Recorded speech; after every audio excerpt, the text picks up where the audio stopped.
तो स्टूडेंट्स, एक और वीडियो तैयार है कक्षा 9 की, प्रमेय नंबर 9.1। और प्रमेय क्या कहती है? कहती है एक ही आधार और एक ही समांतर रेखाओं के बीच स्थित समांतर चतुर्भुज क्षेत्रफल में बराबर होते हैं। तो करते हैं स्टार्ट। देखो, एक ही आधार एक ही होना चाहिए और एक ही समांतर रेखाओं, मतलब कि क्या हुआ, दो पैरेलल लाइंस हैं, ऐसे ले लेते हैं, चलो ठीक है, स्थित समांतर चतुर्भुज क्षेत्रफल में बराबर होते हैं। तो यहां पर ध्यान से देखो, दो मैं समांतर चतुर्भुज बनाऊंगा। एक बनाया मैंने ये, इसको बोल दो ABCD, और एक और बनाना पड़ेगा मुझे, बोला ना एक ही आधार एक ही होना चाहिए और समांतर चतुर्भुज दो होने चाहिए। तो एक बनाता हूं ऐसे ही, देखो ध्यान से, आप भी कोशिश करना एक बार बनाने की, रफ में बन जाएगा, इतना टफ नहीं है ये था ABCD, इसको ले लो AB, कुछ भी ले लो, EF ले लो। तो मेरे पास एक है समांतर चतुर्भुज ABCD और एक है ABEF। तो क्या दिया हुआ है बताओ? दिया है समांतर चतुर्भुज ABCD व समांतर चतुर्भुज ABEF। ठीक, अब देखेंगे सिद्ध करना है। सिद्ध करना है, क्या सिद्ध करना है? कि ABCD का एरिया ऑफ ABCD, मतलब ABCD जो समांतर चतुर्भुज है उसका क्षेत्रफल, अब यहां पर क्षेत्रफल भी लिख सकते हो, बराबर है क्षेत्रफल ऑफ ABEF। ठीक है, ये हमें सिद्ध करना है। अब लिखेंगे उपपत्ति।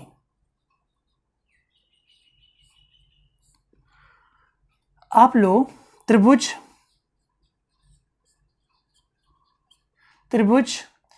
ADF व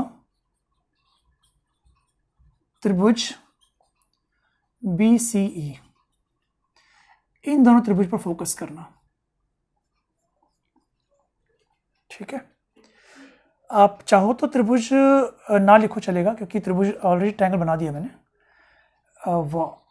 ठीक है, इन दोनों त्रिभुजों के अंदर आपको क्या करना होगा? सबसे पहले इनको सर्वांगसम प्रूव करना होगा, सर्वांगसम सिद्ध करना होगा। ठीक है, तो मैं एक काम करता हूँ, नेमिंग कर लेता हूँ इसकी, इसको 1 बोल देते हैं, थोड़ा सा साफ कर लेते हैं तब समझ में आएगा ठीक से। इसको 1 बोल देते हैं, इसको बोल देते हैं 2, इसको 3, इसको 4, इसको 5 बोल देता हूँ और इसको 6 बोल देता हूँ। ठीक है, तो मुझे बताओ कि क्या कोण 1 कोण 2 के बराबर होगा? कोण 1 कोण 2 के बराबर कैसे होगा? देखो, अगर दो समांतर रेखाएं एक तिर्यक रेखा को काटे तो ऐसे जो कोण होते हैं उसे क्या बोलते हैं? संगत कोण। तो एंगल 1 और एंगल 2 क्या है? संगत कोण है, संगत कोण। ऐसे ही कोण 3 व कोण 4 वो भी संगत कोण होंगे। ठीक है, मेरी बात ध्यान से सुनो। हम लोग जानते हैं कि कोण 1 जमा कोण 3 जमा कोण 5 क्या होगा? 180 डिग्री होगा। त्रिभुज के कोणों का योग 180 अंश ही होता है। सिमिलरली उसी तरह से कोण 2 जमा में कोण 4 जमा कोण 6 बराबर क्या होगा? 180 अंश होगा। तो अगर ये चीज 180 अंश है और ये भी चीज 180 अंश है, इसका मतलब क्या निकलता है इन दोनों से? कोण 1 जमा कोण 3 जमा कोण 5 बराबर होगा कोण 2 जमा कोण 4 जमा कोण 6 के। अब इस समीकरण में ध्यान से देखो, एंगल 1 जो है एंगल 2 के इक्वल है, मतलब कोण 1 और कोण 2 काट दूं। एंगल 3 एंगल 4 के इक्वल है, मतलब कोण 3 और कोण 4 को काट दूं तो बचेगा क्या? कोण 5 बराबर है कोण 6 के। इसको कुछ मार्क कर लो, इक्वेशन 1 ऐसा कुछ एज्यूम कर लो, ठीक है। इतना कर लिया। अब क्या करेंगे, ध्यान से देखना, इतना स्क्रीनशॉट ले लो पहले, फिर समझाता हूं।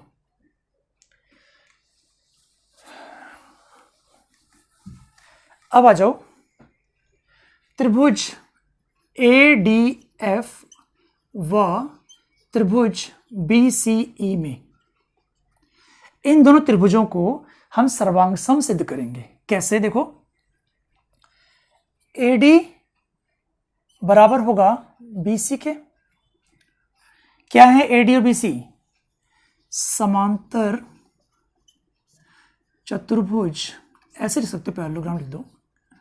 समांतर चतुर्भुज ABCD की विपरीत भुजाएं, किसी भी समांतर चतुर्भुज की विपरीत भुजाएं समान होती हैं, ठीक है। इसी तरह से जो AF है वो किसके इक्वल होगा, देखो AF किसके इक्वल होगा, BE के इक्वल होगा। और यहां पर क्या इसका रीजन आएगा, समांतर चतुर्भुज ABEF की विपरीत भुजाएं, विपरीत भुजाएं। तो सर्वांग समता के लिए 3 चीज चाहिए होती हैं आपको, तो 2 तो भुजाएं मेरे पास आ गई हैं, और एक ये देखो कोण 5 और कोण 6। कोण 5 क्या है, कोण 5 है DAF, और कोण 6 क्या है, CBE। यहां लिखेंगे 1 नंबर इक्वेशन से, 1 नंबर समीकरण से।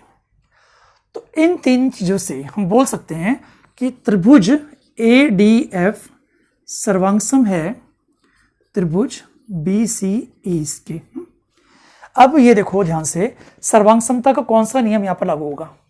2 भुजाएं हैं, एक कोण है, देखो ना 2 भुजाएं हैं और उनके बीच का कोण है, 2 भुजाएं उनके बीच का कोण, तो होगा भुजा कोण भुजा। भुजा कोण भुजा से दोनों सर्वांग सम त्रिभुज बन चुके हैं।